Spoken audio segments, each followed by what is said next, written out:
me ask you something simple. What does your evening feel like? Do you go straight from work emails to scrolling TikTok in bed? Do you eat dinner with one eye on the screen, then fall into the couch half awake, half wired? Maybe you don't even notice it happening. Just a blur of noise, food, chores, content, and suddenly it's midnight and you're staring at the ceiling, wondering why you can't fall asleep. You're not alone. Most people don't enter sleep. They just crash into it. They live at full speed right up until the last second and then expect their body to shift gears instantly. But your brain doesn't work like that. Your nervous system doesn't work like that. You need a runway, a way to transition from on to off, from day to night, from active to still. That's where your evening routine comes in. But this isn't about perfection. It's not about having a 15-step ritual with herbal tea and candlelight and yoga and journaling and silence and perfect lighting. Let's be real. You're busy. You're tired. You don't need more pressure. What you need is a rhythm, a signal to your brain that says, we're slowing down now. It's okay to let go.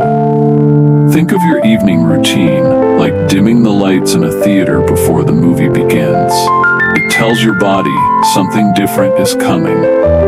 It helps your system shift states. The key isn't how long the routine is. The key is consistency and intentionality. A few small things done with awareness can make a massive difference in how easily you fall asleep and how deeply you stay asleep. So what does that look like? Start with the last hour before bed. That's your golden hour, your sacred space. And the first shift is simple. Reduce stimulation. This means turning down the lights. Warm, dim light tells your brain that night is coming. Bright blue light tells your brain it's still day. And when your brain thinks it's still day, it won't produce melatonin, the hormone that helps you sleep. So turn off overhead lights. Use lamps, amber bulbs, candles if you like them. Your nervous system responds to light more than you think.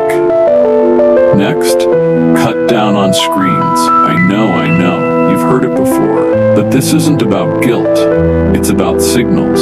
Scrolling before bed keeps your brain alert, reactive, overstimulated. Even if you're just watching something relaxing, the light, the movement, the noise, it all tells your brain to stay awake. If you must use screens, use blue light filters, or set a cutoff time, 30 minutes before bed. Give your brain a chance to unplug.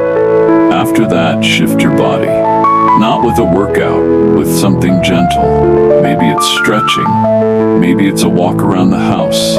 Maybe it's washing your face slowly, mindfully. The goal is to move from the energy of the day to the softness of the night.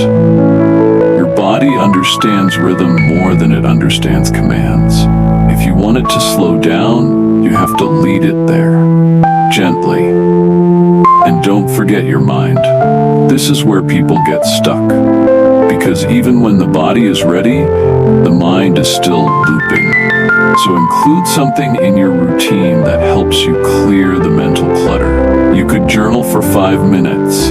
Just dump whatever's in your head onto paper. Or try breath work, or read a few pages of a calming book. Or sit in stillness for 2 minutes. It doesn't have to be fancy. Just something that tells your brain, we're done for today. Let's talk about ritual, not routine, not checklist, but something more meaningful. Something that signals to your whole being it's time to close the day. See, a routine is what you do. A ritual is how you do it. A routine can be rushed, mindless, something you check off on the way to bed. But a ritual is different. A ritual is intentional. It's symbolic. It's a way to tell your nervous system, we're safe now. You can stop bracing. You can stop solving. You can rest. You don't need incense or chants or anything mystical. A ritual can be simple. personal, even quiet. It just needs to be consistent, calming, and connected to the moment. Let me give you an example. Let's say every night before bed, you light one small candle. Just one. You turn off the lights, you sit in silence for 30 seconds, and you breathe. That's it. That's your sleep ritual. The act of lighting the candle becomes the signal. The moment of stillness becomes the bridge. And over time, your brain begins to associate that action with sleep. You light the candle, and your body starts to settle. The breath slows, the thoughts quiet, because it knows what's coming. Or maybe your ritual is making tea. Not for the caffeine, obviously. Choose something herbal like chamomile or lemon balm. But more than the tea itself, it's the process that matters. The boiling water, the aroma, the warm mug in your hands. That becomes your body's cue. The day is over. Nothing else needs to be done. Nothing else needs to be solved. Or maybe your ritual is as simple as saying a phrase, a prayer, a mantra, something like, "Thank you for this day. I release it now." Or, "Whatever happened today, it's okay to let go." You say it while brushing your teeth or while you're under the covers. And the repetition builds meaning, builds a pattern, builds peace. Whatever your ritual is, the most important thing is that it's yours. It doesn't have to make sense to anyone else.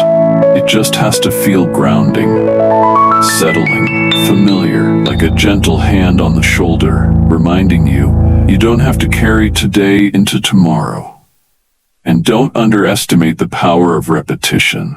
Ritual is about repetition. And repetition tells the nervous system, this is safe, this is known, this is where I exhale. So pick something small, one action, one breath, one sentence, and do it every night. Not as pressure, but as presence, as a kindness to your future self, a promise that no matter how hard the day was, you will end it in peace. So maybe you've never had a real evening routine.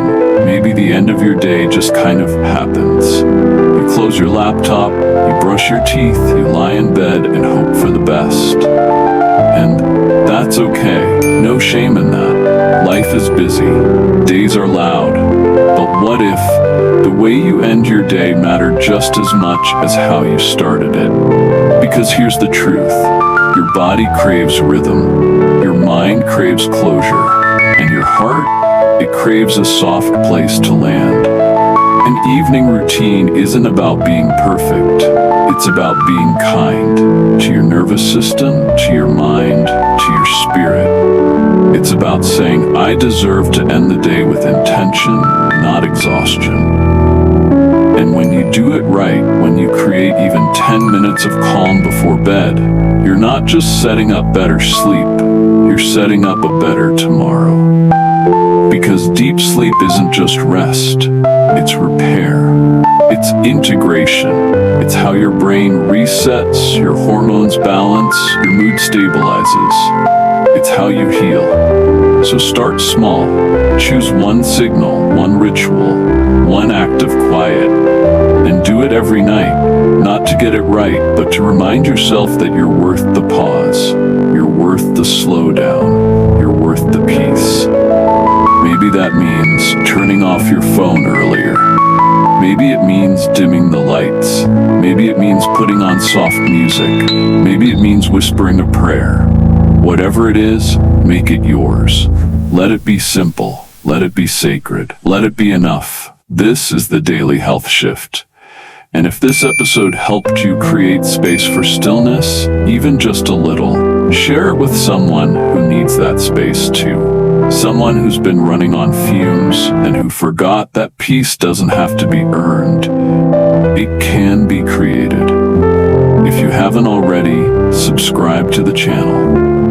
Every week, we're offering gentle shifts like this, simple tools to help you feel safe, sleep deeper, and live softer. In the comments, I'd love to hear. What's one thing you do or want to start doing at night that helps you slow down? Until next time, may your evenings be unrushed, your breath unforced, and your sleep the kind that holds you like a home. Good night.